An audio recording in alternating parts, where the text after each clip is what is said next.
Welcome to the Pro EDU podcast, where Rob and Gary talk and drink with your favorite photographers.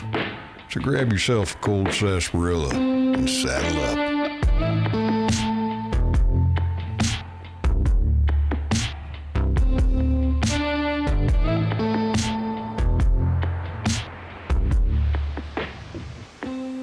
In this episode, we are doing it live on video with Karl Taylor. Yeah. And Bobby Digital, a.k.a. Rob Grimm, a.k.a. Bobby De Niro is in the house. Bobby Digital? When did that come out? Taylor, that came up in... Bobby Taylor has been around. Bobby Digital's been around forever. No, I don't think so. Karl, thank you for being our first guest on this new video podcast setup. You're welcome. Thanks for having me. It's been maybe 4 or 5 years since I started following you, and obviously you're a huge influence in the education and commercial photography market. And it's been really great to see that the quality of content that you put out. When did that start for you? When did you start doing kind of educational stuff? It started about 11 years ago, actually. First started off because, like Rob, I work as a commercial photographer, mostly in advertising, product photography. And I just, when digital became popular, most people started buying these Canon and Nikon digital cameras, and it became like a mad craze. Everyone wanted to know about them. And I got asked to do a couple of workshops and speaking events and talking about cameras.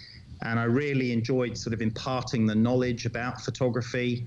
And from that idea, the idea grew about how can I reach more people with this. And I partnered with a media company, and we set up the education side of the business. Initially, we were on DVD, so we did DVDs for many years. A bit like you guys, just trying to turn out quality content and provide the market with the information that they need. Because obviously, when I was growing up as a commercial photographer, the only real good information you could get was from assisting other photographers. And right. I'm sure, Rob, you'll be the same as well. A lot of this information was hard to come by back in the day. Impossible. There was a few, impossible. And there was a few good books, and there was a few bits and pieces. So I kind of just thought there was a gap in the market for this. And we started off really with the beginner type stuff, and then we progressed more into commercial, more into other genres as the market demand for it sort of grew. And then that transitioned into away from DVDs, and we're now on a membership model, basically. Do you remember the very first educational product you made? What was it? Yes. Yeah, we still have it, actually. It's on our platform. It's called Introduction to Photography. And that basically, our ethos on that one was to start someone who's just got a DSLR or an SLR camera and introduce them straight away to using the camera in manual mode. Because for me, you can mess about trying to teach people about aperture priority and shutter priority and automatic modes. But for me, I don't think mastering manual mode is that difficult. You really only have 3 things to think about with your exposure. So I just wanted everything to focus around those sort of 5 key fundamentals associated with using a camera in manual mode. And that's what that first course was about. And that was kind of the starting platform, if you like, before you move on to any of our other stuff.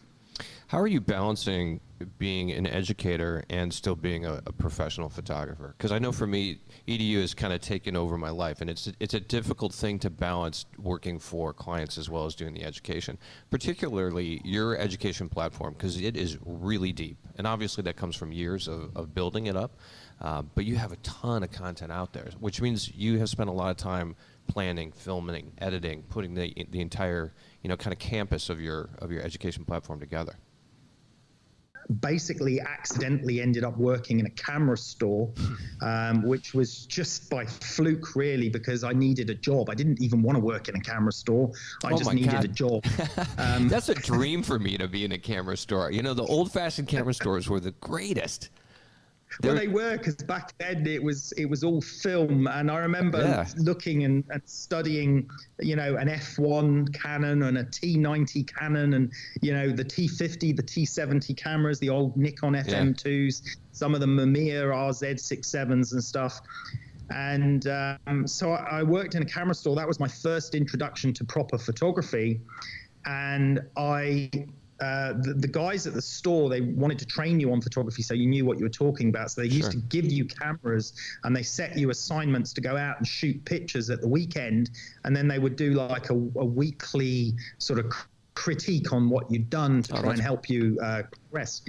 And it was from basically doing that I just became obsessed with photography. And then I didn't stay in the job in the camera store for too long, but I just made it my life to want to be a photographer from that moment onwards. And I just saved a lot of money, worked a few jobs, simultaneously doing about 3 different jobs to save money. And then I just took the cameras that I bought, which I think at the time was a Canon F1, a T90, some lenses, the old FD manual focus lenses. And I went off around the world for a couple of years, traveling and shooting with the hope of becoming a photojournalist. And then when I got back from that trip, I started submitting my work to magazines, to newspapers, and said, look, I've got some ideas for some future travel, some future stories about this particular region or that particular region. And a few of the publishers came back. They said, yeah, we like some of the shots you've done. We won't pay you up front, but we'd be very interested to see the work that you come up with from your future trips. So I set off again after coming back home, working for 6 months, saving some money, and then went off again. I mean, I was living really, really cheaply, backpack, camera gear, staying in places that cost $1 a night and just really roughing it. Yeah. And I did that then for a few years. And I started selling my work and my stories. I was trying to write stories as well to go with the images. Did a lot of remote regions through Papua New Guinea, Indonesia, Sulawesi, Sumatra, and visited a lot of the very primitive tribes that live in some of those regions, through Borneo as well. And started selling stories. But what I learned in doing it for a few years was that you don't really get paid a great deal of money as a photojournalist, and you're kind of living hand to mouth from one job to the next job. And after a few years of living like that and working like that, I kind of just had enough. And that's when I decided I need to make a career change in photography. And I started looking at what my options could be, because I'd never used lighting. Just basically everything I was doing was natural light, maybe a couple of speed lights and stuff. And I didn't really understand about lighting, but I was fascinated by advertising style images, product images, fashion images. They always look so polished and, so immaculate. So I then worked as an assistant in Australia, actually, for a while, and then back in the UK. And then it was that gave me my fascination towards manipulating light, and understanding light. And I'm sure you're the same, Rob. I see, with your food photography, it's that polished lighting look to really make the product look desirable. And it's that part of the process that I found really fascinating. And that's when I switched into that genre of photography. Yeah, I found something very cathartic about spending your time crafting light and just really bringing shape, even to a salad. There's something that's really beautiful about that. And that's very different from the life of a reportage photographer, where you were, and at your time too, you were carrying like some of the heaviest lenses you possibly could, in a shoulder bag across Papua New Guinea. How did you go about researching some of the places where you were going? Because it sounds like you weren't on actual assignment, given the assignment by the newspaper or the magazine. You were actually doing the research and then just going. How was that process for you? I suppose my initial interest was when I was younger, when I was a teenager. I always had a fascination with photography through National Geographic magazine. I used to be a right nerd And I used to read National Geographic magazine like it was gold for me, that magazine. I used to love looking at the images and reading about these far-flung places. And the other thing that we're blessed with here in the UK is a guy called David Attenborough, who makes these amazing natural history programs. Yeah. So I grew up with National Geographic and David Attenborough's natural history program. So I always had this fascination about storytelling, images, and the natural world. So I had a strong interest in that from an early age. And then when I did my first set of traveling, I went to a lot of remote places on that trip that kind of opened my eyes to a few things. And they set the ideas in motion for what I could do on the future trips. So I just did a lot of my own research, just various books, various magazines. The internet wasn't even around at that time. So it was mostly books, mostly library and stuff. But some of it came from my first travels where, when you're actually in a country, you learn things more rapidly about other things in that country. Then I made notes on that and then researched it further when I got home from the first trip. What were some of the dangers you encountered? Did you ever get ripped off? Have your cameras go missing? No, I had a lot of dodgy moments and incidents, though. I had a gun put to my head in Borneo on a riverboat once. I had... We were working, because I was traveling with another guy as well, a good friend of mine who came with me on one of the trips. We were in Irian Jaya, which is the western half of Papua New Guinea, which is the Indonesian half of Papua Island. And we were up in the tribal highlands. We did this massive long trek. We were on foot for weeks on end getting to these really remote places.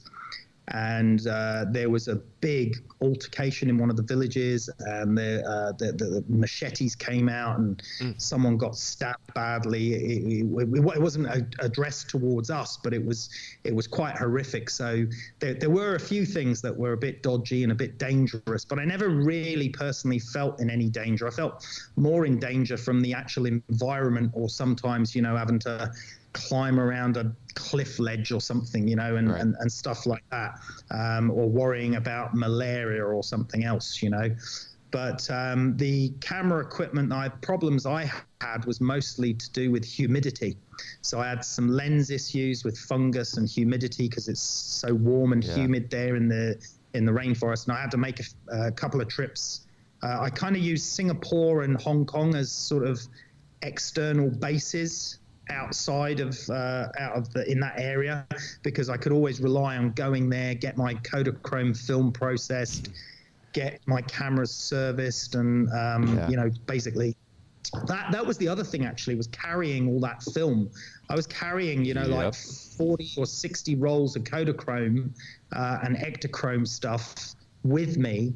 And then, the danger was that you're traveling after you've done a shoot, and then you're going to the next place, and you've still got the rolls of film in those capsules, and you're trying to keep everything safe, and it's hot and it's warm, and you don't want to spend too many months with it on you, because as you know, the heat is going to make that film deteriorate. Absolutely. So we were either having to post the film back to a lab. I remember the lab was RGB color in Singapore, and get that film processed, and then they'd hold it until I got back to Singapore to collect it. And that was obviously back in the days when you didn't know what you'd shot, whether it had worked or not, because you not until you got the negatives back. Do you have any countries do you have any countries you'd never go back to? No, I don't think so. Everywhere I've been, I've really enjoyed. There's a couple of places. I mean, India I've been to as well, which was really good, and it can be quite chaotic. But I quite liked the madness of it all. It's just back then, obviously, I was mid-20s, no wife, no kids, no responsibility. So you kind of didn't matter. Do you know what I mean? Yeah. Now I wouldn't do that, because I've got 2 young kids. Got a wife, got responsibilities, got a business, got staff. So there's no way I'd go and do that sort of stuff now. What do you like about cameras now? They have changed so drastically. I mean, clearly you don't have to store your film in lead bags and hope they don't get ripped off. Like, I got ripped off in London and lost tons of exposed film, which, yeah, I know those guys just dumped it in the trash bag. But what do you love about cameras now? Because they have changed so drastically over your career. I don't actually love anything about cameras at all, to be honest. I'm not Interesting. I'm not a gear sort of person, to be honest. Yeah, with all that gear in the background, you're not a gear guy. Come on, Karl. He lives in a bronze color showroom, and he says he doesn't like gear. You see, this is great, because this is exactly this is a good point to make. For me, all of that crap behind me, and the Hasselblad or the Canons or whatever, or the Sony film cameras, they're all just tools, you know. They're just tools to use to do the job. And I don't sort of get too precious about them. I must admit, you know, there is something satisfying about shooting with my H6, and, you know, you shoot a great product image and you look at the tonal detail and you think, oh, that's silky smooth, and you love it, you know, you love the result. But I love it for it as a tool, you know. I'm not kind of like, I never use the autofocus. I never used the light meter in it. I always, I'm focusing manually. I'm in manual mode. So it's just a functional tool. And that's it, really, you know? Yeah. So gear-wise, I don't get too... Do you know, actually, the bit of gear that I've been getting excited about recently is I've been flying a DJI drone thing. I've been learning to fly one. The guy here at work that usually flies it for our filming, he's been teaching me how to fly. I got the new DJI Mavic 2 Pro with the Hasselblad camera thing, and that's been quite an exciting little gadget, you know. So if any gear's excited me lately, I've been kind of getting addicted to flying this thing and the results and all the gizmos that it can do, you know, like tracking stuff and things. You know, you're sending all that tracking information back to China too. You know that, right? Yeah, yes, probably. How have the regulations been for drones in the UK? Has it been, you guys getting cracked down a lot? Yeah, there are. You if you're doing it commercially, you've got to do the CAA license thing, and, you know, get your certification so that you can fly these things for commercial purposes. There's obviously the usual restrictions of obviously where you can fly them and what you can do and what you can't do, which all makes perfect sense. You know, unfortunately, as usual, there's a few idiots that spoil it for everyone and go and try and fly these things near an airport or something daft. But you know, obviously we're just filming low-level stuff, and I'm actually using the drone at the moment. The reason I got one is I'm trying to make a documentary about shipwrecks around the area, and I need some footage from the air of the islands and the tides and the coastline. So that's kind of why I got the drone and why I've been enjoying using it. That's interesting. So doing aerials is actually helping you with your diving work in shipwrecks. Yeah, cool. Absolutely. Yeah. So we're trying to make this documentary about the search for a specific shipwreck that we've been looking for a couple of years now. Interesting back history on it. It's a World War I thing. I won't go into this. It's quite a long-winded story. But essentially, I need sort of supporting footage to go with that story. So aerial footage of the ocean and the coastline has been really useful to support that story. So how do you know where to look? What do you... Studying history. Now there's the secret. Yeah, let's get into this. Okay, so you have to do a lot of time researching historical records, information in archives. Been looking in the French National Navy archives, in the British archives, and then fishermen, trawler fishermen usually snag stuff, so you get some good information from them. You get some good information just from old tales. And then once you narrow down a search area, we go out with something called a side scan sonar, and you tow it behind. It looks like a torpedo. This sounds like a very expensive proposition. Not only expensive in terms of time for the research, but there's a lot of specialized equipment that goes into looking for these shipwrecks. You're not self-funding this, are you? How are you doing this with so much to do? Well, a lot of the research does take a huge amount of time, and between myself and the group of other divers involved in the project, we share that research time out. We do that in our spare time, investigating stuff. Equipment-wise, we have a few boats, nothing special, but boats that we share for diving, or there's a boat that we can charter for diving, and the costs are shared between us. And then one of the divers has a side scan sonar, a piece of equipment that he owns that we borrow to use for this. So it's kind of a group communal effort, really, in terms of equipment and etc. I mean, diving itself, when you're doing this with twin sets and stage bottles and dry suits and all of that equipment, is reasonably expensive, but you kind of doing it for years and building your equipment up over the years. It's a little bit like photography, really. It's one of those hobbies where you're going to have to spend a few $1,000s to get yourself kitted out just to go diving.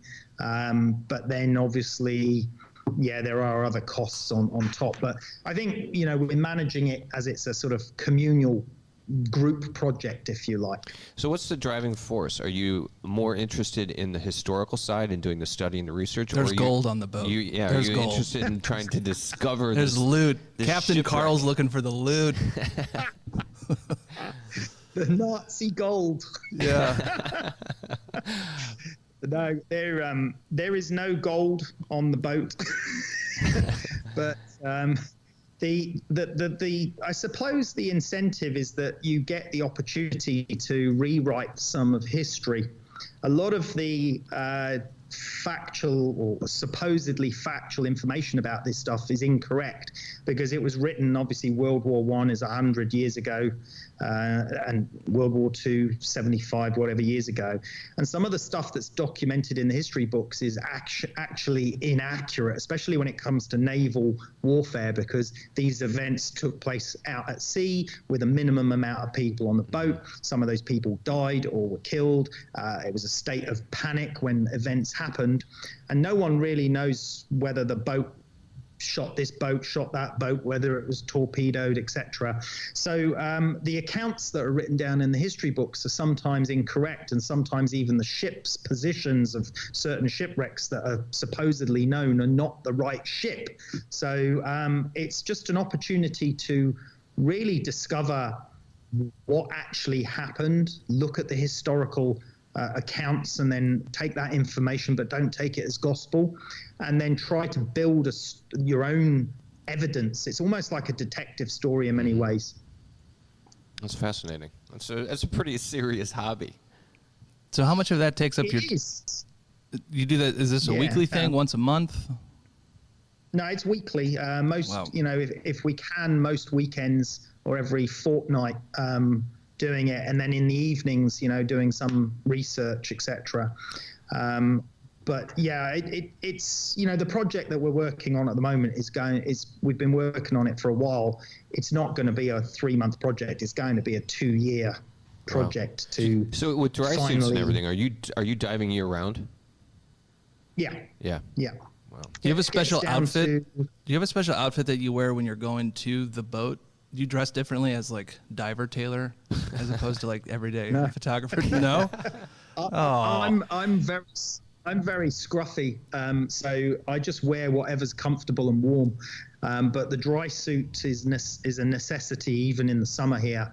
But in the winter, diving, the water temperature is maybe as low as 7 or 8 Celsius. I don't know what that is in Fahrenheit, but it's not very warm.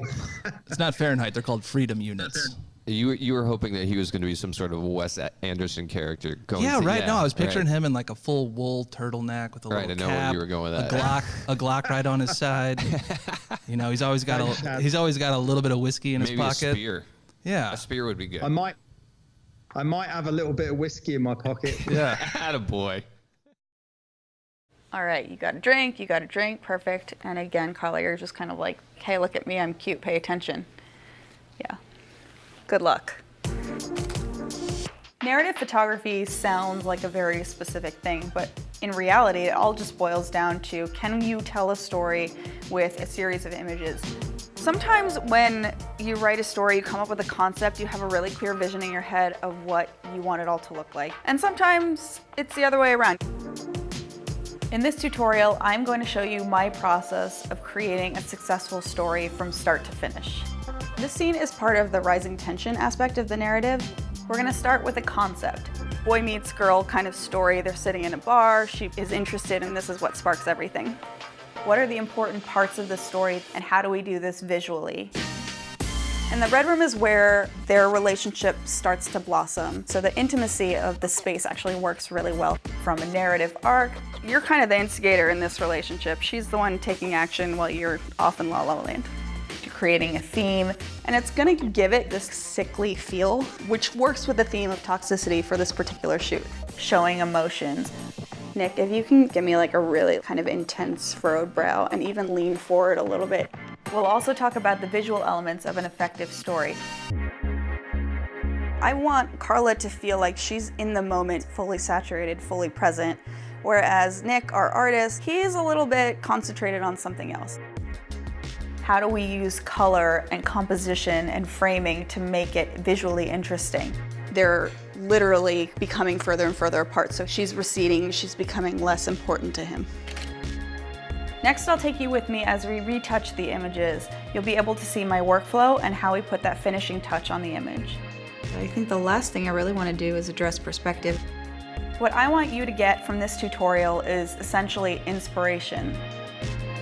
I want you to go out and be inspired to create your own stories, to tell that in your own voice.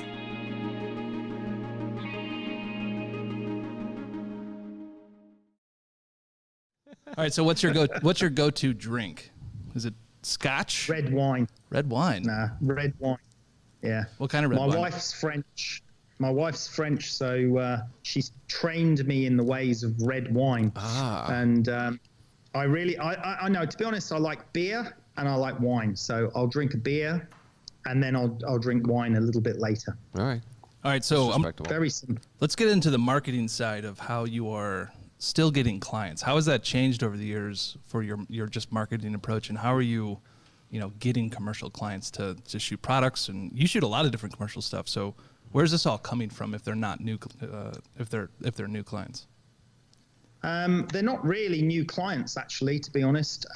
We do get occasionally new clients each year. There might be a couple of new clients come in that have seen some work that we've done for someone else, or it's an ad agency that we've dealt with before and they've got a new client. But most of my work is existing clients and ad agencies that bring new clients, but I'm working for the advertising agency rather than the client directly. So I don't really tend to market myself as a photographer anymore. I've obviously got my own commercial website that's separate to the education thing, and that just serves as a sort of portfolio of my work. I mean, back in the day, when I was marketing myself many years ago, I used to get the big leather-bound portfolios and acrylic cover portfolios. I used to get brochures, postcards, and used to have couriers deliver portfolios to different art directors, to different agencies, and try to make appointments and, trying to set up appointments to meet them, and, very heavily into the marketing back then, when that was my only focus, 15 years ago, 20 years ago. But no, that's not something that I do anymore. Your work is interesting to me, and you have such a breadth of different styles, and I want to ask you about that, because you do product, you do fashion, you do portraits, you do landscapes, you do food, you do beverage. How have you avoided? Because for me, I found I needed to specialize. I needed to become just known as a food and beverage photographer, because I had shot a bunch of other stuff as well. Everything from interiors to exteriors and lifestyle. How are you able to kind of do so many different genres of photography and not be kind of pigeonholed, I guess? Well, I guess really my main genre is product photography. So simple, solid objects, anything from cosmetics, alcohol, fashion accessories, that sort of stuff, the electronics, that sort of thing. That's what I primarily would do as a commercial photographer.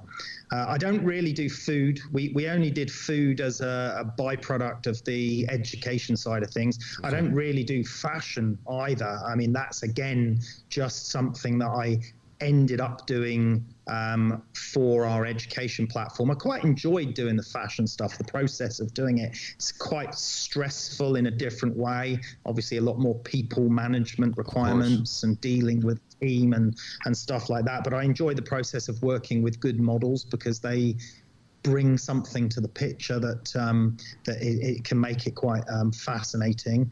Landscapes, I don't really do. I mean, if I'm absolutely honest with you, Rob, most of those other genres are a manifestation of the education business in that, we wanted to deliver content for the education business and various content. So I decided to try my hand at some of those other genres for that reason. Some of them I've really enjoyed, some of them not so much. So for me, for example, I don't really like food photography because I find it very, very fussy handling these organic things. That's what I love about it. I'm not good with mess. I don't like messy stuff. So I get frustrated when I get my hands messy. I've got a bit OCD, I think. So solid objects, no problem, but food and organic stuff, I'm not so keen on. The fashion side of things, really enjoyed the whole visualization of the shoot and the concept and the theme and what you're going to try and achieve. And I think really, when you know lighting, and this is the absolute key thing, when you know lighting and you understand light really well, you can then apply it to any genre. It's that lighting is the key thing in everything.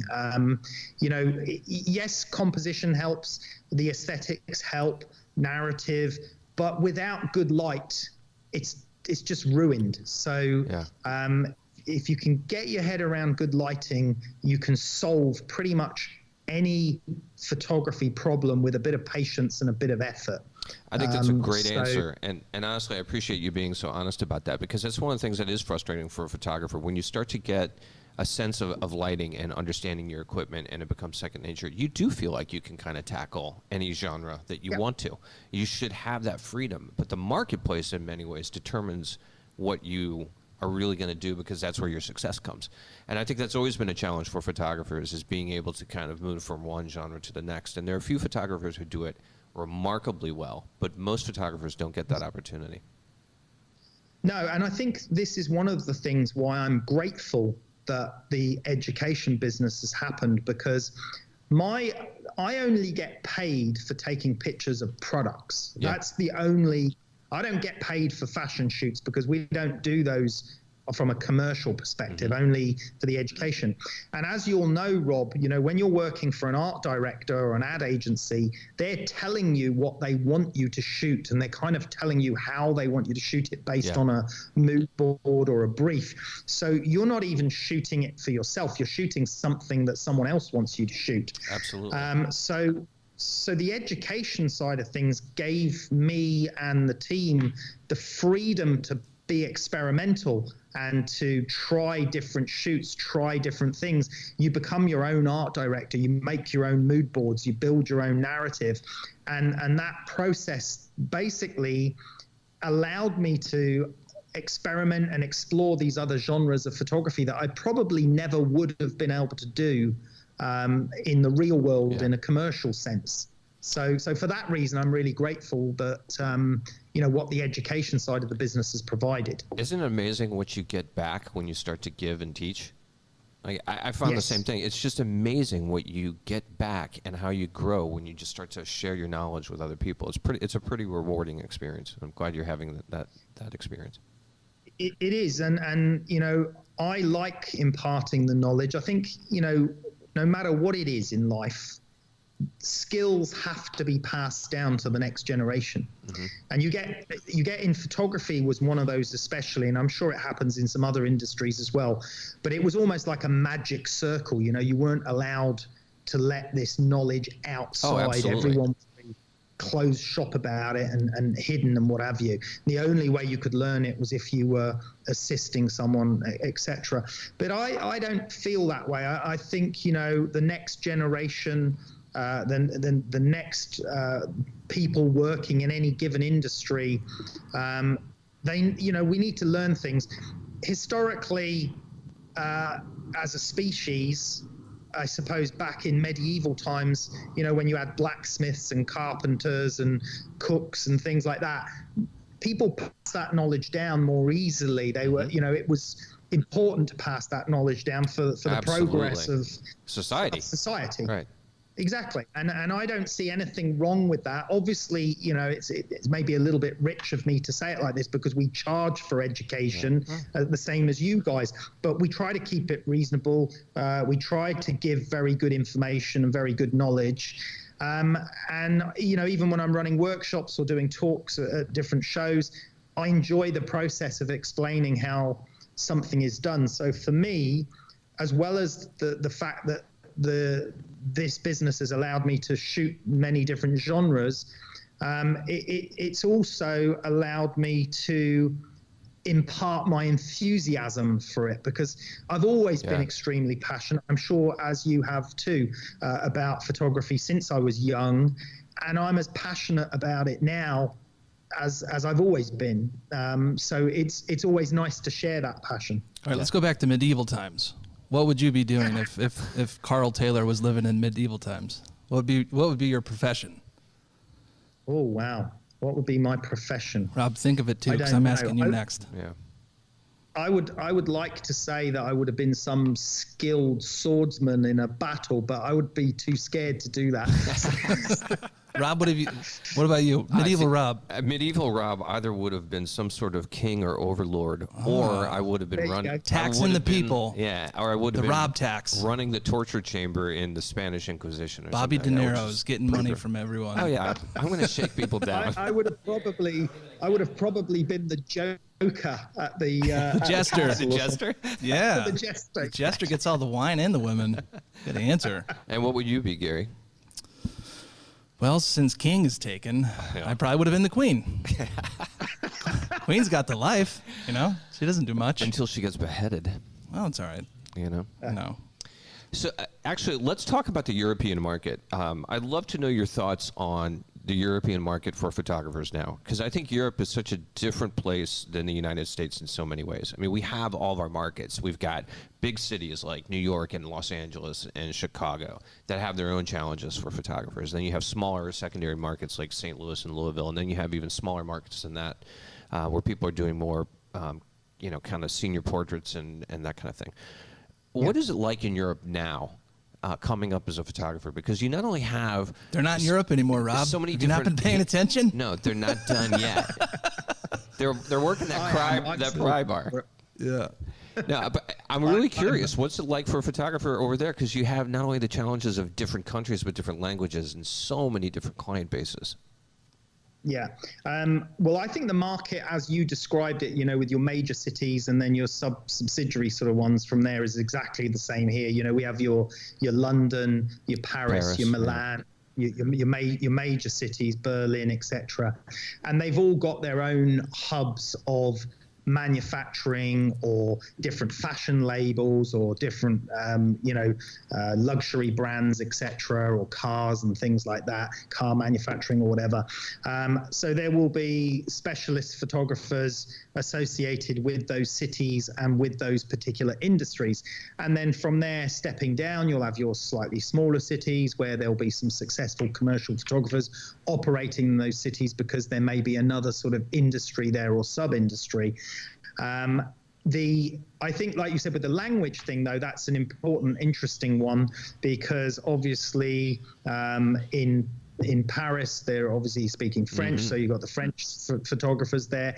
But, you know, they do move around. I mean, there's a guy in Paris, one of my favorite still life product photographers. I think he's probably one of the best in the world, a guy called Peter Lippmann. Oh, yeah. And he's from New York originally, but he's lived in Paris for 20 years, learned the language, and he operates out of Paris shooting for Chanel and, you know, a lot of big brands. And then I've got, other photographer friends in London that shoot globally because they're with agents that represent them in different cities and different countries. I've seen some of the European photographers pick up a reasonable amount of work from China, as China's grown over the years. So they've employed some of the European photographers to come to Beijing and shoot a campaign there, for example. I've got another product photographer friend who was recently in Russia, in Moscow, shooting for a drinks brand, a Russian drinks brand there. So we do move around, regardless of the language. Obviously, most of the European countries will all speak English in a business sense, in a business sphere. But yeah, each city will have its own top photographers as well. So I think it's quite similar probably to the USA, apart from the language thing. If you were starting your career today in Europe, where would you go? Would you stay in the UK? Would you head to Berlin? Where would you open your studio if you were a young European photographer today? I don't know. I like Paris a lot. And Paris, London, I find too crazy when I'm working there. It's just it's a little bit too big, and I find it a little bit oppressive. I don't mind working there for a week, but more than that, and I just want to get out the place. Whereas Paris is much smaller than London. It's probably a quarter or a fifth of the size. And there's a different sort of atmosphere in Paris for me, with the sort of street culture and the cafe culture, and it just feels a little less oppressive. So I think Paris would be my choice. Although I think now, given the way the market is shifting, given what I know about the industry, I think if I was starting right now, then I'd be looking at things to do with video filmmaking and CGI, as well as photography, as part of the bundle. And that's kind of what I'm recommending to new photographers, is that I don't think going forwards we're going to be able to rely just on shooting stills alone. Oh, absolutely not. Some of my colleagues and fellow photographers that are successful commercial or advertising photographers are already, using CGI, using film media mediums. Some of them have moved on to directing television commercials and other stuff as well. I myself have worked as, lighting consultant on television commercials, because sometimes the TV guys, they know how to tell a story, but then they don't know how to light things as well as a stills photographer might. Right. So, they come sometimes as a consultant to say, well, how do I make this thing look as amazing as you can make it look with light, Right. Well, you brought up, so that happens. You brought up CGI, and I definitely wanted to talk about this because you are a product photographer. At the rate that is evolving, do you think that there's even going to be a need for product photographers 3, 5, 10 years down the road, with how easy it might get to actually make something completely perfect? Yeah, well, that's a very good question, Gary, because I think 10 years down the road from now, it's certainly going to change. It's already changing. I mean, we've seen car photography pretty much go out the window in place of CGI, and the photographers are now just shooting the plates, if you like, the backgrounds and the hemispheres to map the reflections into the car. Products, a lot of products, if a 3D model is made of them, then the photographer only has to render it and light it. What I've seen and I've noticed in the industry here is, for example, do you have IKEA in America, the big furniture? Yeah. Oh, yeah. Right.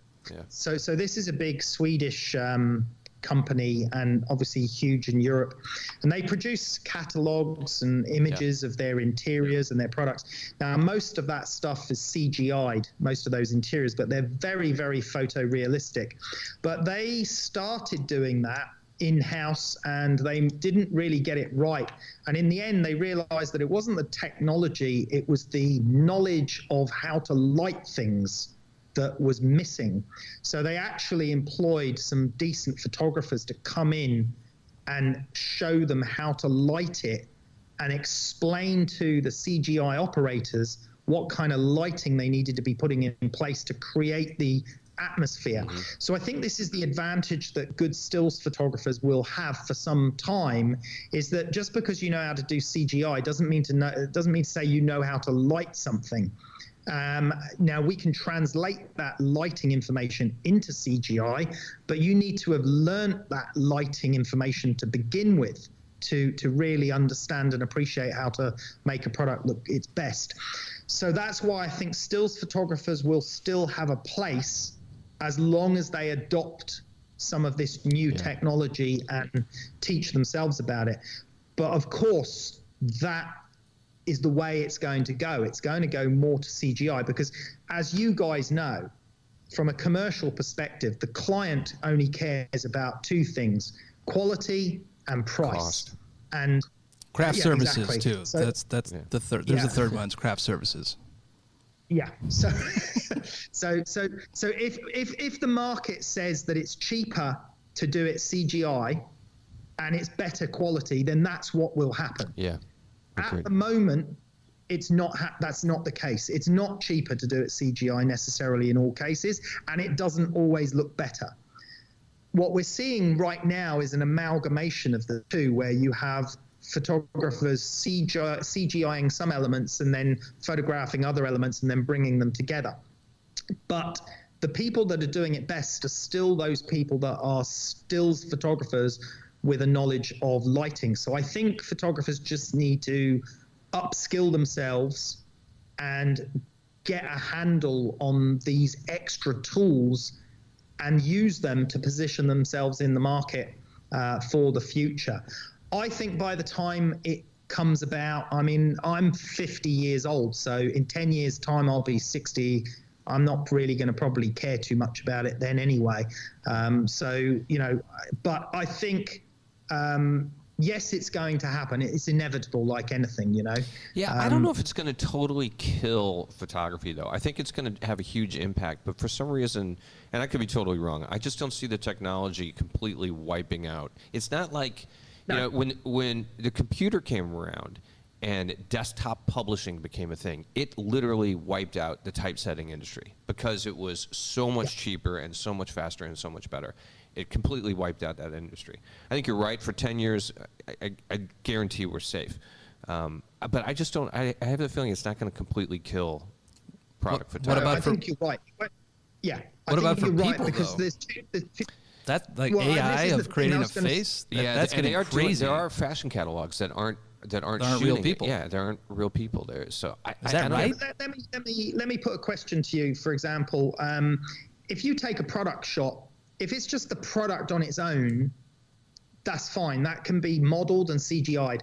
But lots of advertising shots include organic materials like liquids flying or splashes and other factors, or, you know, so it's, if you've got to CGI something, you can just as well maybe do it in photography terms and create more alternatives and more options, because absolutely. you can repeat, you know, the liquid throw or whatever it is. Right, and there you get to repeat the process, but you get a different effect, a different result, because you're using an organic, where in CGI, they're rendering one particular pathway, and it's a whole nother workflow to have to go back and do it again. It's not like when you were, you know, dumping the paint cans down the ramps. It was the same mechanical process, right? You had those ramps set exactly where you needed them to be, so the 3 cans hit in the same spot. But by changing the amount of paint you have in each can, by pushing or pulling back a little bit on the speed of any one of those 3 cans, you're getting a very different visual effect, which a CG artist is not going to be able to create the 100 different versions that you as a photographer can create in an hour. It's just not possible. Exactly. Well, just because that software isn't written yet, but I mean, wouldn't that be just as easy if that technology came out, someone wrote it? Those are just like sliders and things you turn off and on to like be able to change and morph. Maybe if they can get to that point where, because you're processors are getting fast enough. Yeah. You just need CPU power. I think photography still has that advantage, as you were saying there, Rob, almost of what we call chaos theory, really. You know? Absolutely. There are elements of the unknown and what's going to happen, and slight permutations, variations.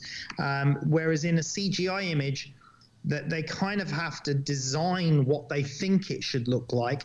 And often it doesn't look organic enough. It looks CGI. It's got a certain, almost like the artist put it there because that's the nice shape. And it doesn't have that element of chaos or variability about it that a real image would have. So I think we're still safe for the time being, but I think we are going to see more and more combination of both arts coming together.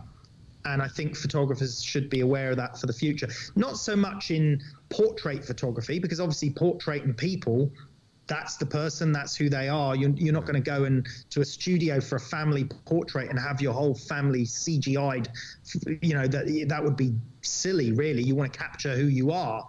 So I don't see it affecting that market, but obviously that market has already been affected by people just taking their own photos rather than going to a portrait studio as much as people would have in 10 years ago, for example. Yeah, I see CGI as actually being a little too perfect when it comes to composition, because they can really think about where things go, versus the chaos theory, where you've got this, you know, spontaneity that creates asymmetry that just happens. You can't. Yeah. You're not forcing it; it just happens. You're capturing it. Yeah, it's different. Yeah, and that is actually sometimes one of the most fun things, isn't it? It's like that's one of the best parts of being a photographer for me. You know, love that. Yeah, you're seeing you give yourself the best chance of getting all these elements at this particular space, this particular moment with this particular lighting, but what evolves from that can be really exciting because it's unknown. And that, honestly, that's what I've always liked about this business. You were talking a while ago about working with clients and art directors, and they give you these set parameters, and these images aren't for you. In many ways, that's what I like about it. They've given me a box of things that I have to include, you know, that have to be in this image. But that still gives me freedom in many ways to kind of look for opportunities where things are going to go different than I expected. But I'm using my knowledge set and my history in the business to understand how to set up scenarios where I can have a little bit of happenstance and have something kind of be chance that I didn't know was going to happen. It's like, oh, that's it. I still find it challenging. Well, certainly with obviously, because you're dealing as well with food photography, which is more organic, obviously, and there are more variables, but it doesn't sit solid in many ways. No, it moves. It's crazy. I've got some questions for the community. I'm going to rapid fire some questions from our community. You ready for this, Karl? You're on the hot seat now. Would you rather lose all of your money and valuables or all of the pictures you've ever taken?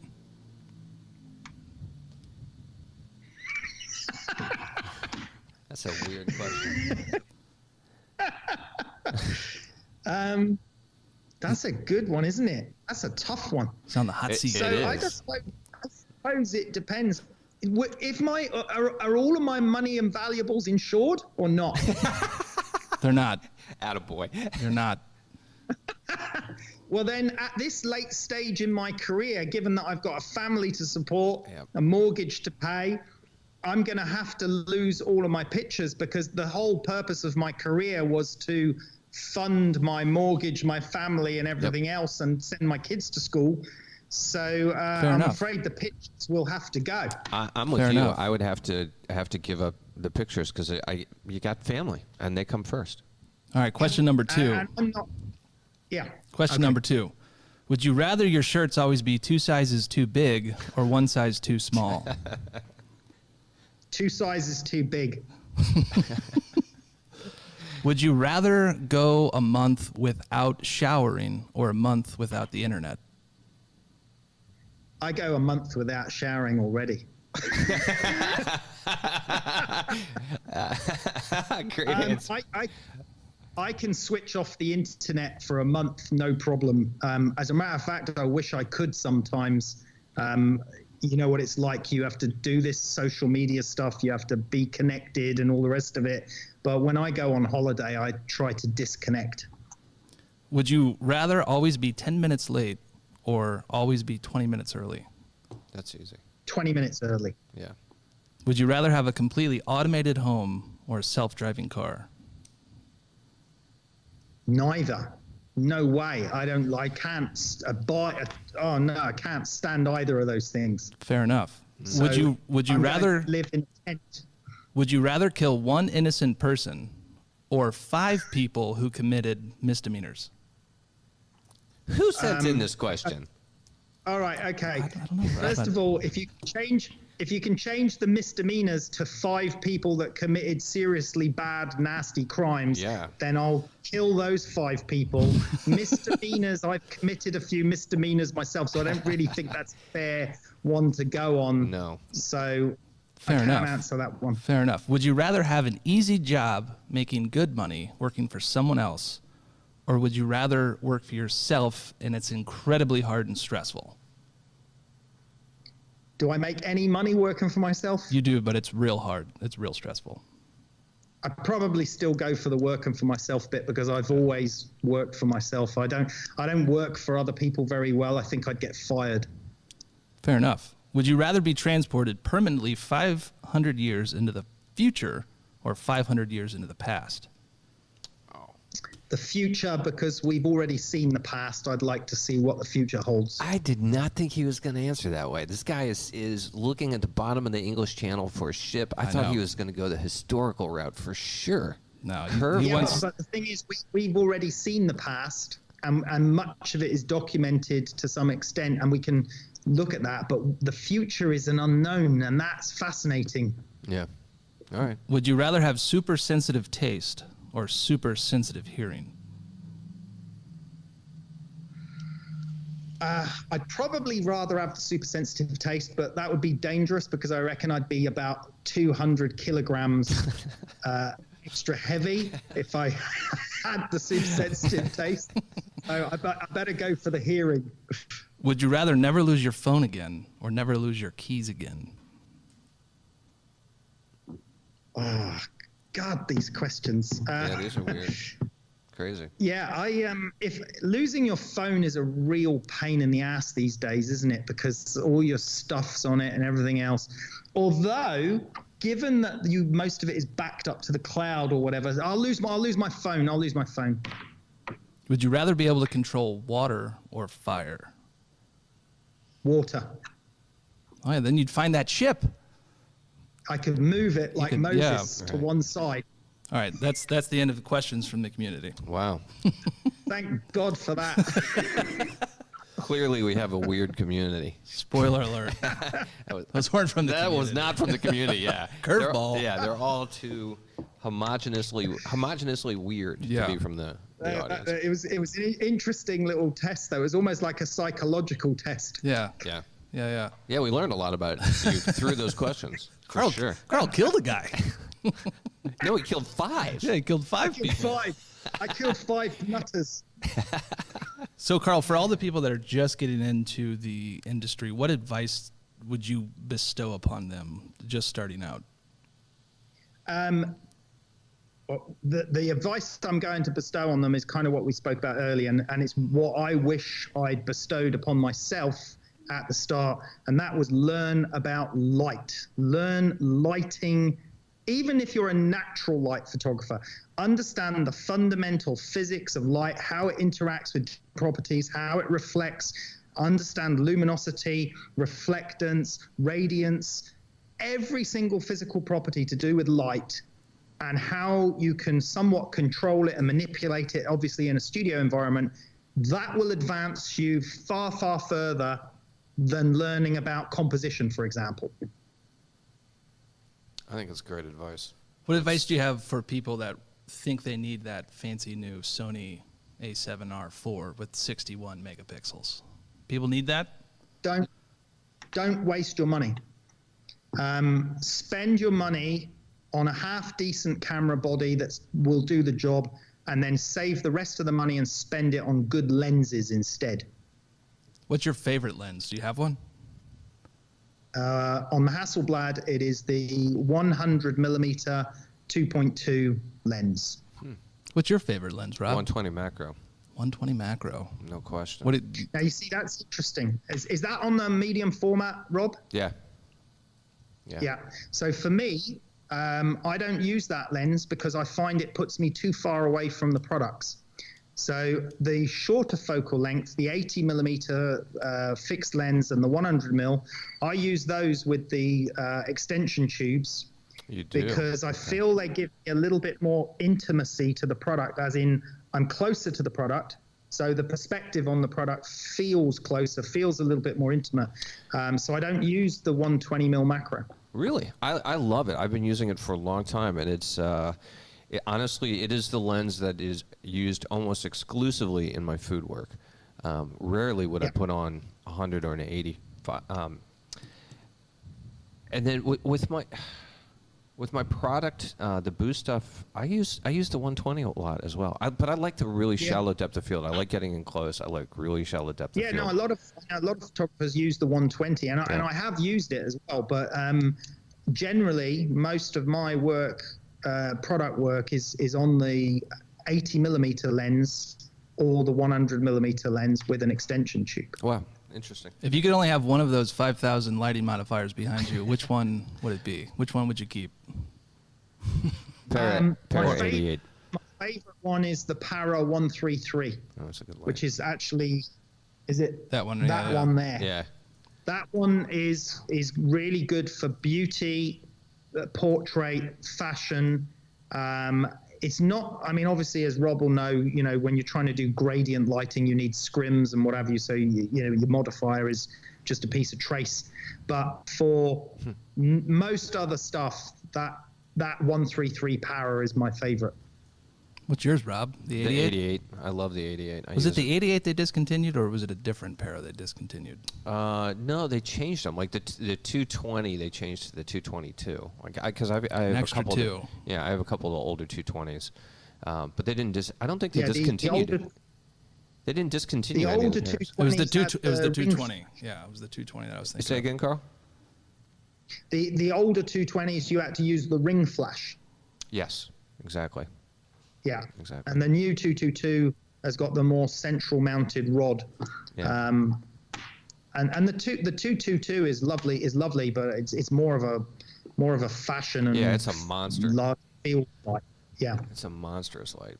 It's the Ferrari of lights. It's huge. Well, Karl, what's next on your agenda? What are you working on this year? What are you working towards? Well, we've got we've got some more fashion stuff we're going to start shooting in September. And then I'm over in Switzerland in early September with Broncolor doing some new how-to videos for those guys, working with Urs Recker, the in-house photographer at Broncolor. And then end of September, I'm in Beijing with another photographer called Tim Flack.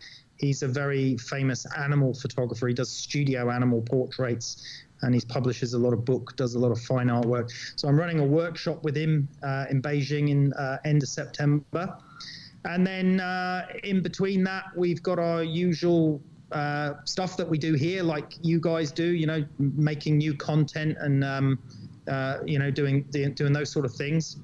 And then whatever general commercial work comes in and out the door in between, really. Rob, I got a great idea. What's that? We should do 2 days food photography workshop, 2 days with Karl product. Boom, St. Louis. Put it on the calendar. Boom, London. St. Louis, Put it on the calendar. Or let's go to London. Get out of St. Louis. Boom. We'll do it in Paris. Actually, I'm down for that. We're going to do it in Paris. That sounds great. Well, Karl, thank you for hopping on this, the first evolution of the new podcast for the Pro EDU. We really appreciate it. Where can everyone go to find out your websites, your social media, and stalk you online? Okay, so my commercial portfolio is karltaylor.com. That's Karl with a K and Taylor with a Y. And then the other one is karltayloreducation.com. So the T is silent. Taylor with a Y. Silent. Rob didn't laugh at that. No. Like that. Well, congratulations on everything that you've pulled together. Your site's fabulous. You really are offering a lot of great content to your subscribers, and we wish you the best of luck. It's great. Congratulations to you guys as well, because as you said, you know, we followed your work. You're one of the only other sort of education providers that's providing what I consider to be sort of, you know, top level education. So. Yeah. Agreed. There's so many people putting out educational content, and most of it's terrible. Yes. Yeah. Bottom line. You got to invest in quality. Don't do it the cheap way. The cheap way is it's easy. Nothing easy is going to be good. Nope. It's a rule of life. All right, Karl. Karl, thank you very again much. so much. And everyone, thank you so much for listening. If you're not watching this, you can go to proedu.com and download this episode. Just click on podcast, then boom. It's just a button away. It's just a button away, Rob. Mm-hmm. All right, let's get out of here. All right. Pro EDU is now unlimited.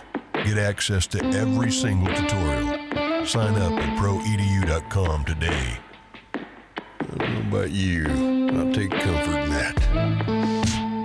This podcast is officially over. See you next time.